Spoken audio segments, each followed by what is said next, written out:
The first test is measuring dimensions. Here we will test two pieces of samples.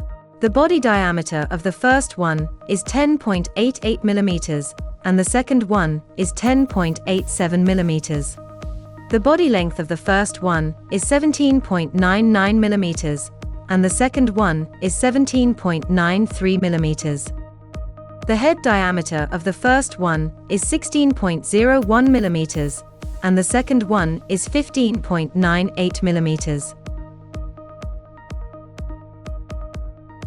The head thickness of the first one is 1.47 mm, and the second one is 1.48 mm.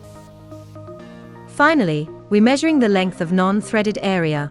The first one is 7.9 mm. The second one is 7.91 mm.